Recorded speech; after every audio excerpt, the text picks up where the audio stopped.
The most dangerous mistake is not judging someone too quickly. It is believing you cannot possibly be wrong.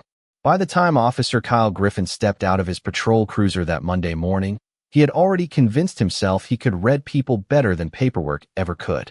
The public parking lot outside the Fort Ridgeline Military Family Support Center was filling steadily beneath a clear Virginia sky. The center operated in a joint-use facility just beyond the installation's secured perimeter, placing the property under county police jurisdiction while maintaining direct coordination with nearby Army authorities. Families carrying folders, retired service members greeting familiar faces, and employees hurrying toward the entrance blended into the quiet rhythm of another ordinary workday. The center existed to help active duty personnel, veterans, and military families navigate everything from relocation assistance to education benefits. Most visitors arrived with appointments, signed in at the reception desk, finished their business, and left without anyone remembering their names. Alfred Beck preferred it that way.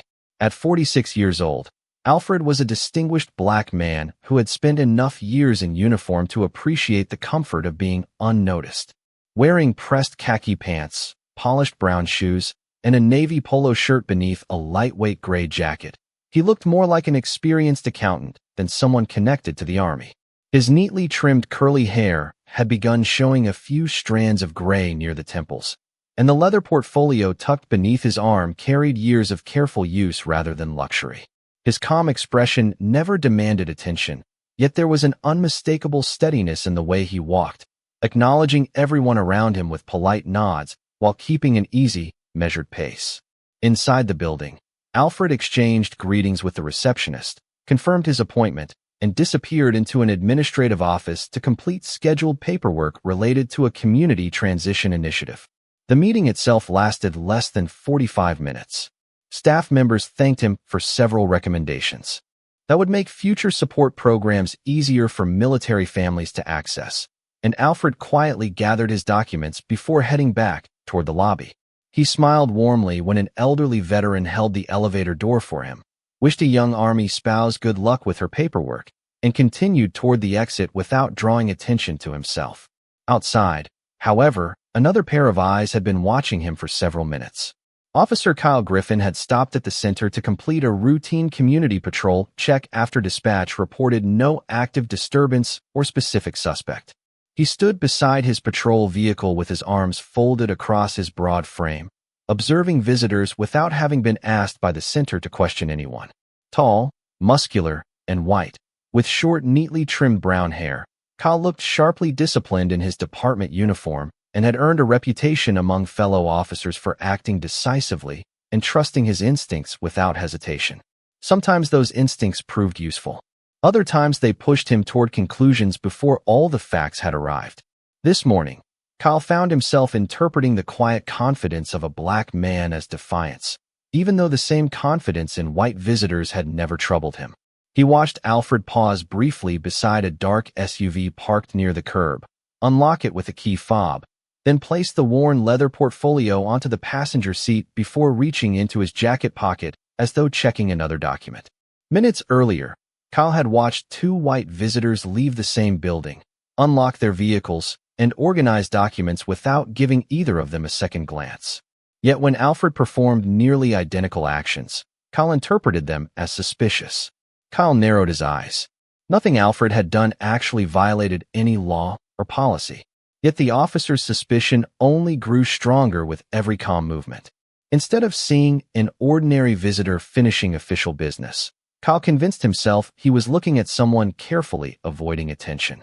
Alfred closed the vehicle door and turned toward the driver's side, unaware that Kyle had already begun, walking across the parking lot with long, determined strides. Several visitors glanced over as the uniformed officer approached. Alfred noticed him only when the shadow stopped a few feet away. Kyle's expression remained firm, professional on the surface, but unmistakably confrontational beneath it. "Sir," he said evenly, "I would like to speak with you before you leave." His wording sounded polite, but his position beside the driver's door and the authority of his uniform made it unclear whether Alfred was actually free to decline. Alfred looked at the officer for a brief moment, then slowly removed his hand from the driver's door without the slightest hint of frustration. His composed smile never disappeared. "Of course," he replied calmly. "How can I help you?" Kyle expected nervousness, excuses, or irritation.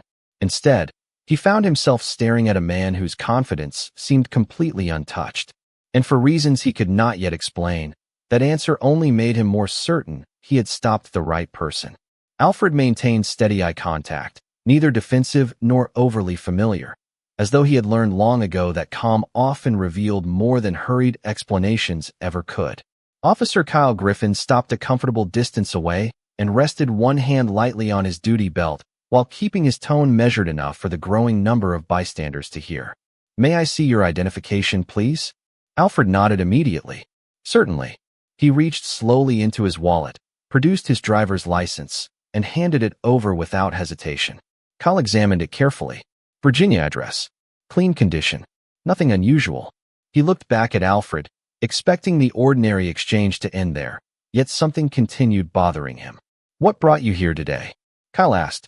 "I had a scheduled meeting inside the center," Alfred answered. "Regarding what?" "A community support program." Kyle waited for more details, but Alfred simply stood quietly, offering no unnecessary explanation. The brief answer struck Kyle as unusually controlled rather than evasive, and his own assumptions quietly filled the silence. "Do you have documentation showing why you were here?" Alfred opened his worn leather portfolio and carefully removed a folder containing appointment paperwork and several official documents. Kyle accepted the folder, flipping through page after page. Most of the paperwork contained Department of Defense letterheads, routing numbers, and administrative signatures that he did not immediately recognize. One document referenced a transition assistance initiative involving multiple military installations across the region. Another included contact information for military liaison offices. Kyle frowned. Instead of viewing the paperwork as evidence supporting Alfred's explanation, he found himself wondering whether someone without authorization could have assembled convincing copies. Nearby conversations inside the parking lot slowly faded as several visitors noticed the increasingly serious exchange. Alfred remained perfectly still. He had experienced enough official checkpoints throughout his career to understand that patience often accomplished more than argument. Kyle continued reviewing the folder before stopping on a page carrying Department of the Army letterhead, an official control number, and contact information for the Regional Military Liaison Office. He tapped the paper with one finger. "Where exactly did you get these?" Alfred answered honestly. "They were issued through the program I am working with." Kyle looked unconvinced. "Issued to you?" "Yes." "Can anyone verify that?" Alfred gave a small nod. "Absolutely." Kyle closed the folder. "Until I know these documents are legitimate, I need you to remain here." Alfred studied him for a moment. "Am I being detained, officer?" Kyle hesitated before answering. "For the moment, yes." "Then please state the specific conduct you believe requires detention." Kyle did not identify any crime. "I am still determining that." Alfred answered with the same calm voice. "I have no intention of leaving." That response should have reduced tension. Instead, Kyle interpreted Alfred's confidence as rehearsed composure. A middle-aged veteran standing near the entrance exchanged a concerned glance with the receptionist inside the building. Neither interrupted. They simply continued watching. Alfred noticed them, but deliberately returned his attention to Kyle. He understood that every unnecessary word could complicate an already uncomfortable situation. Kyle asked another series of questions about Alfred's vehicle, his destination after leaving the center, and how long he had participated in the program. Alfred answered each one directly without showing irritation. The consistency of every response should have strengthened his credibility, yet Kyle's suspicion refused to loosen its grip. The officer finally handed back Alfred's driver's license, but retained the folder. "I would also like to inspect the rest of your portfolio." "You may," Alfred replied. Inside were neatly organized notes, meeting agendas, business cards, and additional correspondence related to military family outreach.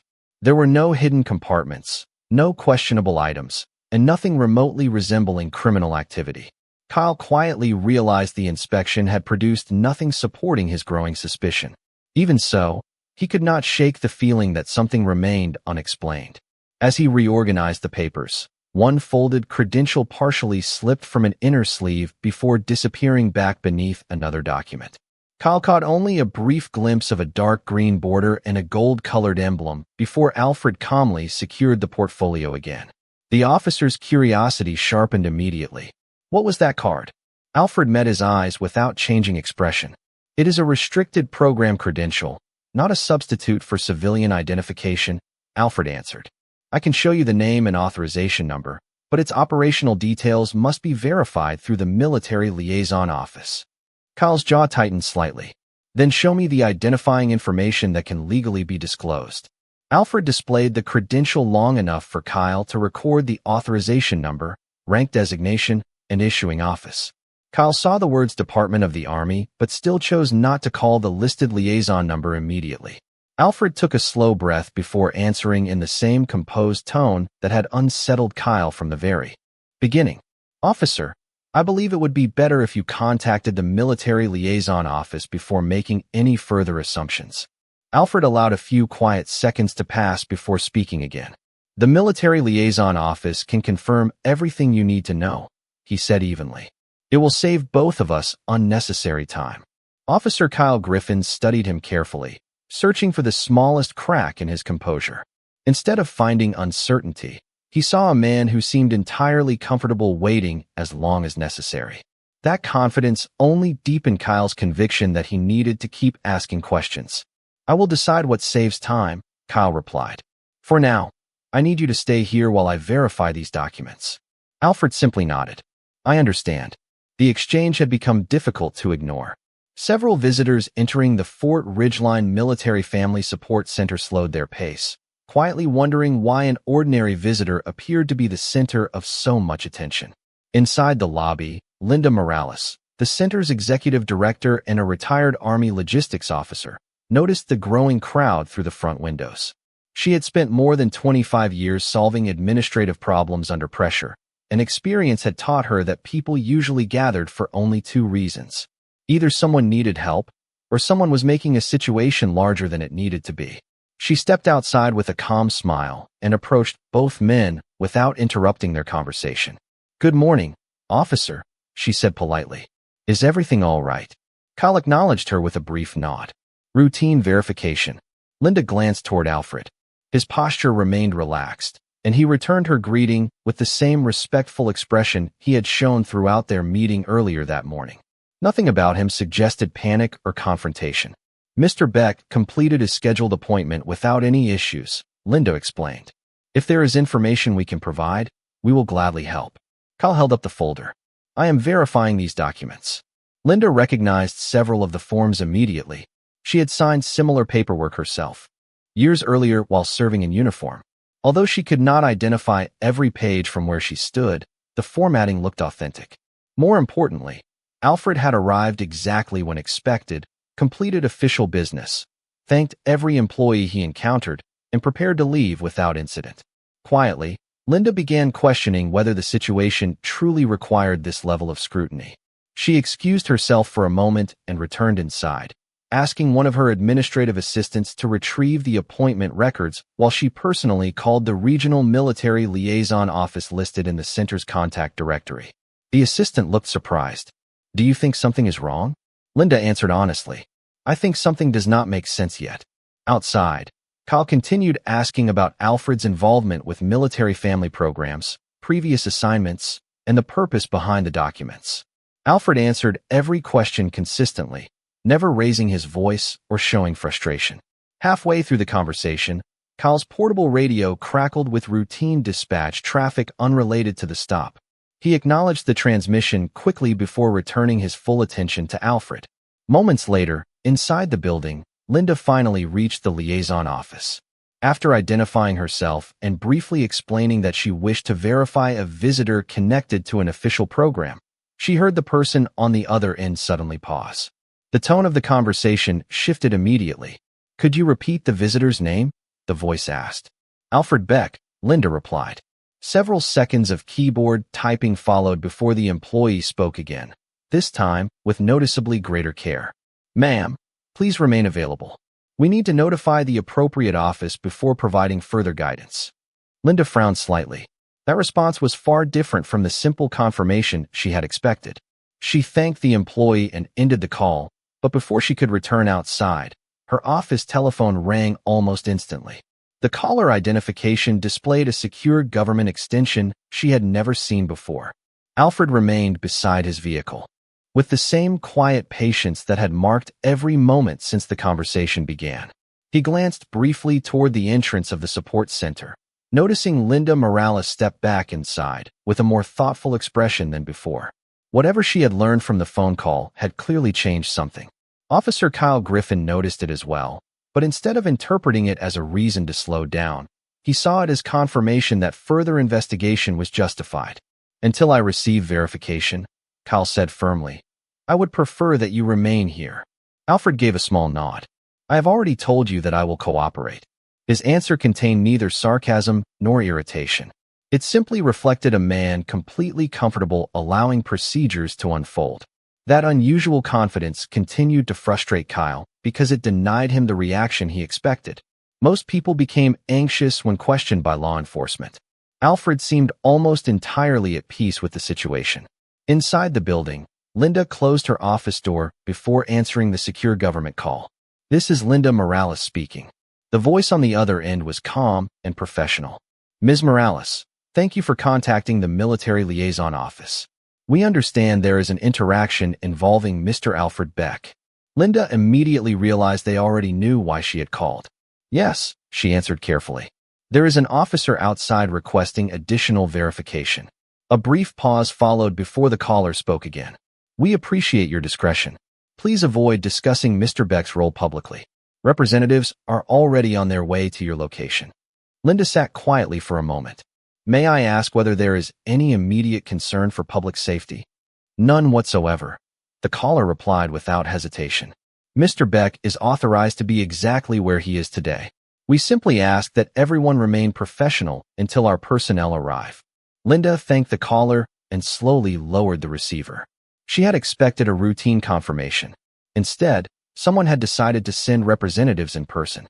That alone suggested Alfred occupied a position far more significant than his modest appearance revealed. As she walked back toward the lobby, one of her employees quietly approached. "Is everything all right?" Linda answered honestly. "I believe it will be, but I would appreciate it if everyone remained calm and allowed the situation to develop naturally." Outside, Kyle continued reviewing the paperwork one final time before handing most of it back to Alfred, retaining only the appointment confirmation long enough to compare the printed information with his notes. Nothing contradicted Alfred's explanation. Every document appeared internally consistent. Yet Kyle remained convinced that something important was still missing. Several visitors now lingered near the entrance under the quiet pretense of checking their phones or finishing conversations, their attention repeatedly drifting toward the increasingly unusual encounter. Nearly 20 minutes had passed since Kyle first approached Alfred, and what should have been a brief conversation had gradually become the center of everyone's morning. Then a low engine sound rolled into the parking lot. A dark military sport utility vehicle entered through the public access driveway at an unhurried speed, followed less than 30 seconds later by a second vehicle of the same model. Neither activated emergency lights. Neither hurried. Both simply parked several spaces away from the entrance with quiet precision. Kyle looked toward the vehicles, but quickly dismissed them. The support center frequently hosted military visitors, and government vehicles were not uncommon. Alfred watched them arrive without changing expression. Linda, however, felt her pulse quicken. The license plates, the placement of the vehicles, and the disciplined timing immediately reminded her of official coordination she had witnessed many times during her Army career. No one stepped out right away. For several long seconds, both vehicle doors remained closed while the entire parking lot seemed to hold its breath. Then, almost simultaneously, the driver's door of the first vehicle slowly opened. The first person stepped out wearing a neatly pressed Army uniform bearing military police insignia, followed by three more uniformed personnel who moved with quiet professionalism rather than urgency. Their expressions remained composed, and none of them appeared interested in creating a spectacle. They closed their vehicle doors, exchanged a few brief words among themselves, and began walking toward the entrance of the Fort Ridgeline Military Family Support Center with measured, deliberate steps. Conversations throughout the parking lot faded almost instantly. Visitors instinctively stepped aside, uncertain whether the arriving personnel were responding to an emergency or simply conducting official business. Alfred Beck remained exactly where he had been standing all along. His hands rested comfortably at his sides, his shoulders relaxed, and his attention remained focused on Officer Kyle Griffin without the slightest trace of satisfaction. Kyle watched the approaching group from the corner of his eye before returning his attention to Alfred. "Do you know them?" he asked. Alfred answered honestly, "I expect they know why they are here." The response unsettled Kyle far more than if Alfred had claimed familiarity. Inside the building, Linda Morales stepped through the front doors just as the military police reached the sidewalk. She immediately recognized the insignia on the lead officer's uniform and offered a respectful greeting. The senior military police officer returned the courtesy before presenting official credentials. "Good morning, Ms. Morales. We received notification regarding an administrative verification involving Mr. Alfred Beck." Linda nodded calmly. "Thank you for coming." Kyle approached before the conversation continued much further. "Officer Kyle Griffin, County Police Department," he introduced himself. "I initiated the contact, and I am currently verifying documentation." The senior military police officer listened without interruption before replying in an even tone. "Thank you for informing us. We would appreciate the opportunity to coordinate with you before any additional conclusions are reached." Kyle maintained his professional posture. "At this time I am conducting an investigative detention based on what I observed." "Understood," the military police officer replied. "We will coordinate with your supervisor, but the legal basis for continuing the detention will need to be documented by your department." The exchange remained respectful, but everyone nearby sensed the atmosphere changing. Instead of Alfred being the focus of every conversation, attention slowly shifted toward the arriving military police personnel. A young receptionist quietly whispered to another employee, "They came very quickly." Linda overheard the remark, but said nothing. She knew enough about military procedures to understand that rapid coordination often reflected the importance of the assignment rather than the seriousness of the incident itself.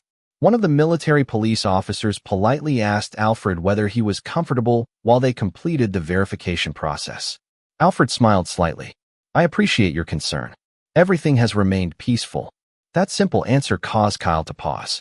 Alfred had every opportunity to complain about the extended questioning, yet he deliberately chose not to. Instead, he described the encounter accurately without exaggeration or accusation. For the first time that morning, Kyle found himself wondering whether he had misread not only Alfred's intentions, but also his character. The thought disappeared almost as quickly as it arrived when the senior military police officer removed a secure electronic tablet from a carrying case. After entering several verification codes, he compared information on the screen with a printed authorization letter inside Alfred's folder. His expression remained completely neutral throughout the review. Nearly a minute passed before he looked up. "Everything appears consistent," he said quietly, though he did not elaborate further. Kyle immediately asked, "Consistent with what?"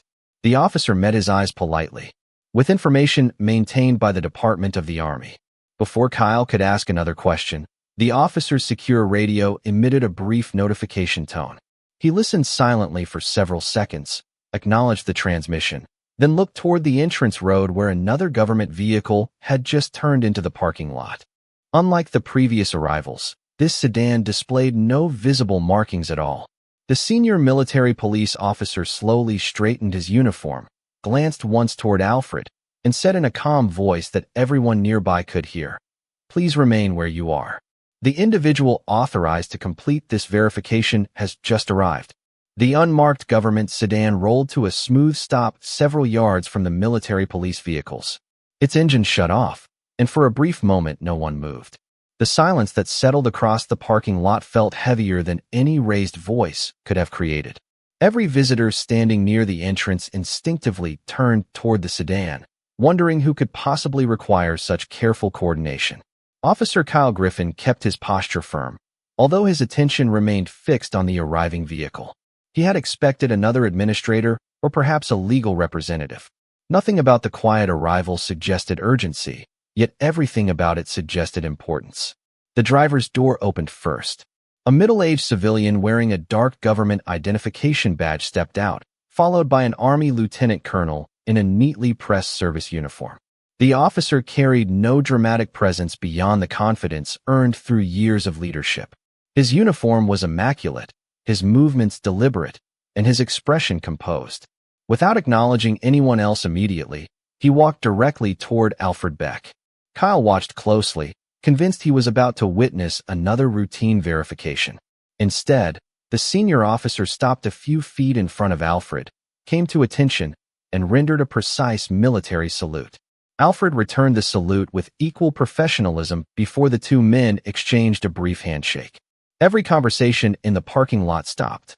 Linda Morales felt her breath catch for just a second. She had served long enough to recognize that a salute between officers was never casual. The senior officer then spoke clearly enough for those closest to hear. "Good morning, Colonel Beck. I apologize for the delay. We came as soon as we received notification." Alfred answered with the same calm voice he had maintained all morning. "Thank you for coming." Everyone has remained professional. Kyle's expression changed almost imperceptibly. "Colonel." The single word echoed louder in his mind than anything else he had heard that morning. He looked back at Alfred, remembering the simple polo shirt, the worn leather portfolio, the quiet patience, and the complete absence of any attempt to announce his position. Alfred had never introduced himself by rank. He had never demanded special treatment.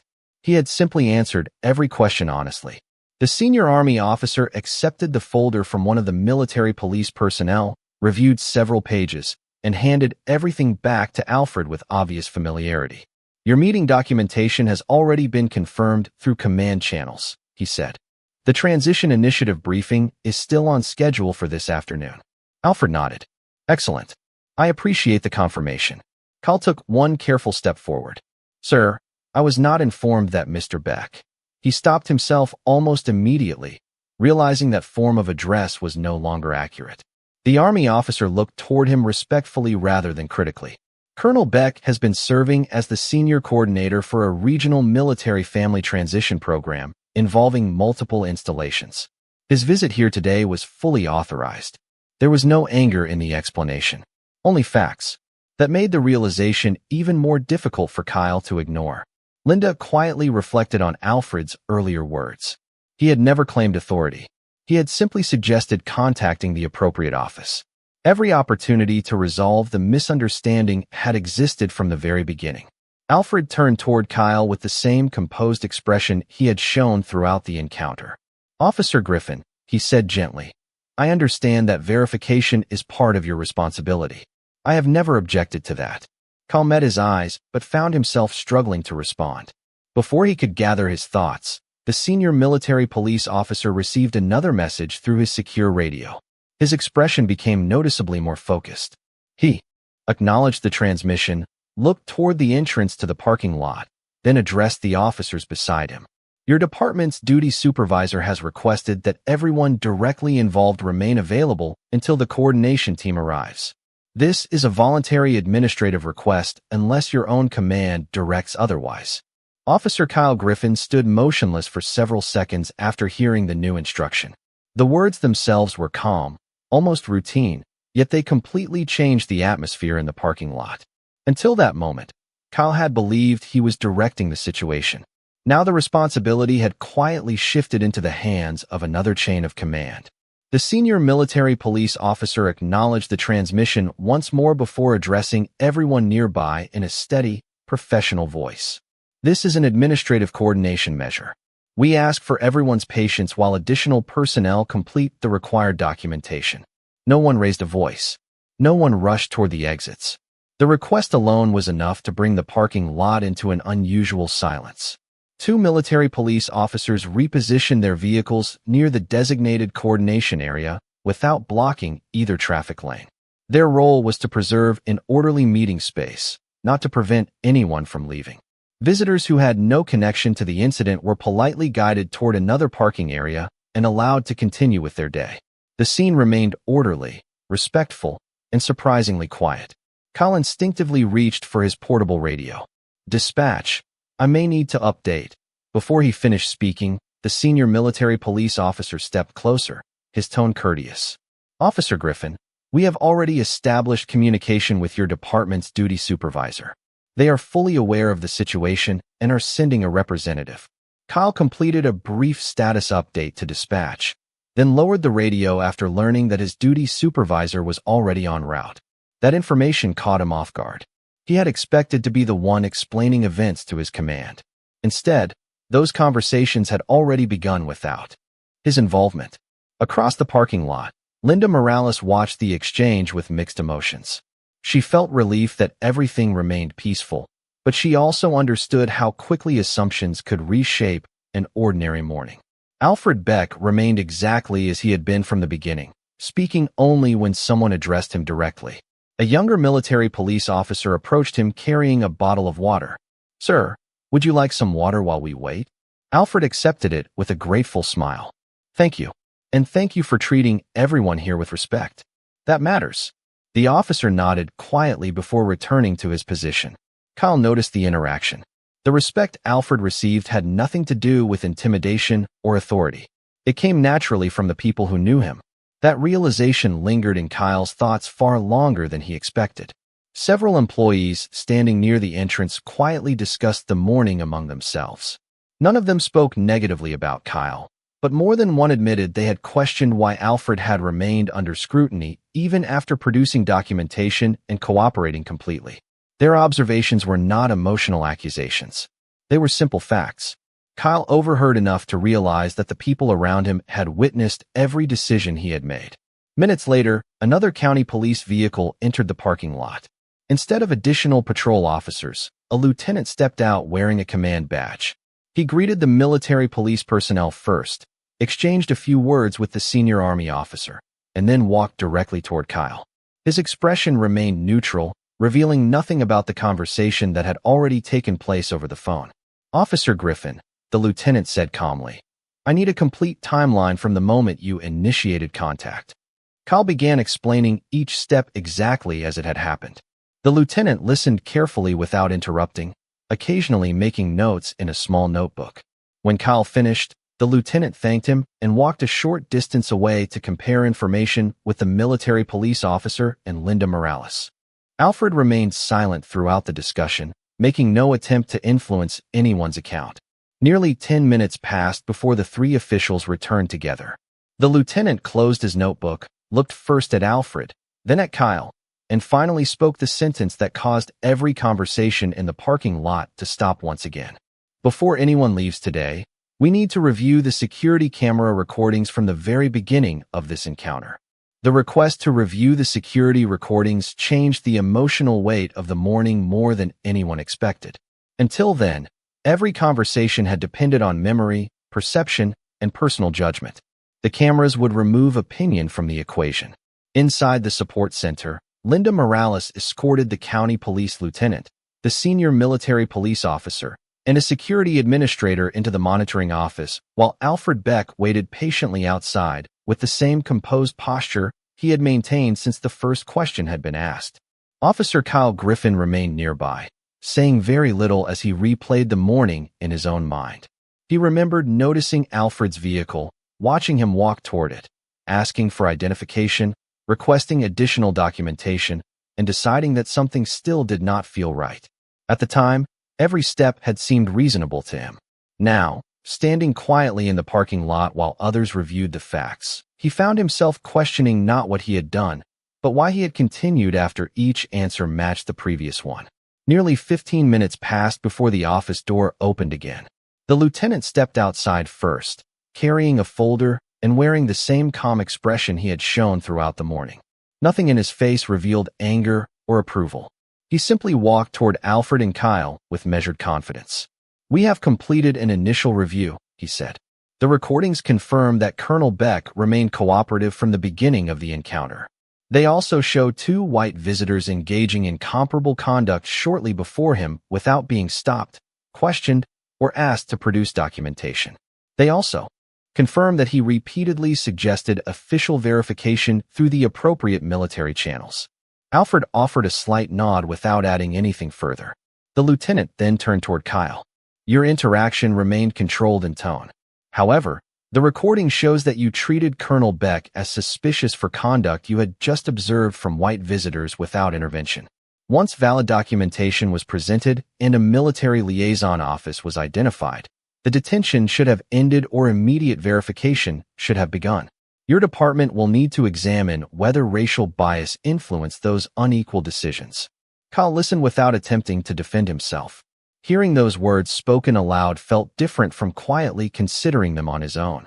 The senior military police officer stepped forward next. "Colonel Beck," he said respectfully, "our command would support any formal complaint you choose to submit regarding today's events." Several people standing nearby looked toward Alfred, expecting that this would be the moment he demanded accountability. Instead, Alfred remained silent for several thoughtful seconds before answering. "May I ask Officer Griffin one question first?" Everyone agreed. Alfred turned toward Kyle, his voice steady and sincere. "If someone else arrived here tomorrow looking exactly like me, carrying the same type of documents, but without anyone available to identify them, would you handle the situation differently after today?" The question settled over the parking lot with surprising force. It was not an accusation. It was an invitation to reflect. Kyle lowered his eyes briefly before answering honestly. "Yes," he said quietly. "I believe I would." Alfred nodded once. "Then this conversation has accomplished something important. But reflection alone cannot replace accountability. I want the encounter formally documented so the department can determine why I was treated differently from comparable white visitors." Even the lieutenant appeared slightly surprised by the response. The military police officer waited respectfully before asking, "Does that mean you do not wish to pursue a formal complaint?" Alfred folded his hands loosely in front of him. "I do not want public humiliation, but I do want a formal bias review and a documented corrective plan. If your departments are willing, I would like to help develop a joint training session involving military police, local law enforcement, and community support personnel. Procedures matter. Professional communication matters. Recognizing our own assumptions matters even more." Linda felt an unexpected sense of admiration. Alfred had been given an opportunity to focus entirely on himself, yet he had redirected the conversation toward preventing similar misunderstandings in the future. The county lieutenant slowly closed his notebook. "Colonel Beck," he said, "that may be one of the most constructive recommendations I have heard in a very long time." Before anyone could respond, another message arrived on the lieutenant's phone. He read it carefully, looked toward Kyle, then toward Alfred, and quietly announced, "The chief of police has personally requested to meet both of you this afternoon." Later that afternoon, the conference room at the county police headquarters was noticeably quieter than usual. The chief of police welcomed Colonel Alfred Beck, Officer Kyle Griffin, Lieutenant Wayne Reeves, Linda Morales, and the senior military police representative with equal professionalism. No reporters had been invited. No public statements had been prepared. The purpose of the meeting was not to assign blame in front of an audience, but to understand what had happened and determine how similar situations could be handled better in the future. A separate professional standards review had already been opened to examine the legal basis for the detention, Kyle's decision-making, and the apparent disparity between his treatment of Alfred and nearby white visitors. The chief listened carefully as each person described the morning from his or her own perspective. Alfred spoke first, recounting the events with remarkable restraint. He described the questions, the requests for documentation, and the repeated opportunities to verify his identity through official channels. He never exaggerated a single detail, nor did he speculate about Kyle's personal motives. When Kyle was invited to speak, he took a slow breath before answering. "Looking back now," he admitted, "I realized that every answer Colonel Beck gave matched the documentation in front of me. Instead of allowing the facts to guide my judgment, I interpreted the confidence of a black man as suspicious while overlooking the same behavior from white visitors. I did not use a racial insult, but I now understand that unequal suspicion can still produce racial discrimination. That decision extended an encounter that should have ended much sooner." The room remained silent for several moments. The chief appreciated the honesty because it reflected accountability rather than self-protection. Alfred then explained why he had declined to pursue a formal complaint. "Policies are important," he said. "Accountability is important. But if today's experience can become tomorrow's lesson, then something meaningful can grow from an uncomfortable morning." Those words shifted the entire discussion away from punishment and toward improvement. Over the following weeks, representatives from the county police department, military police, and the Fort Ridgeline Military Family Support Center developed a joint training program focused on professional communication, procedural decision-making, and recognizing how assumptions can quietly influence judgment before evidence has been fully considered. Alfred volunteered to participate as one of the guest speakers. To the surprise of many, Kyle volunteered as well. During the first training session several months later, Kyle stood before a room filled with newly assigned officers and shared the story without hiding his own mistakes. He explained how confidence without careful reflection could gradually narrow a person's perspective until ordinary facts no longer received the attention they deserved. Alfred spoke immediately afterward, not to criticize Kyle, but to remind everyone that trust between communities and public servants grows through consistent professionalism, respectful communication, and the willingness to keep learning. When the session concluded, the audience rose in sincere applause. Before leaving the auditorium, Kyle walked over to Alfred and extended his hand. Alfred accepted it with the same quiet smile he had carried throughout their first meeting in the parking lot. Nothing about that handshake erased what had happened. Yet both men understood that genuine progress rarely begins with perfect circumstances. Sometimes it begins when people choose humility over pride and growth over defensiveness. As Alfred walked toward the parking lot, the afternoon sunlight reflected across the rows of parked vehicles, almost identical to the morning when the story had begun. This time, however, the silence felt different. It was no longer filled with uncertainty.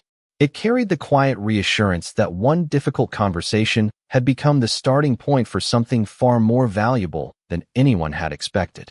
Closing reflection. Perhaps the moments that stay with us the longest are not the ones where everything goes according to plan, but the ones that invite us to look at ourselves a little more honestly. There are times when experience is helpful, yet experience alone can never replace patience, curiosity, and the willingness to verify before reaching a conclusion.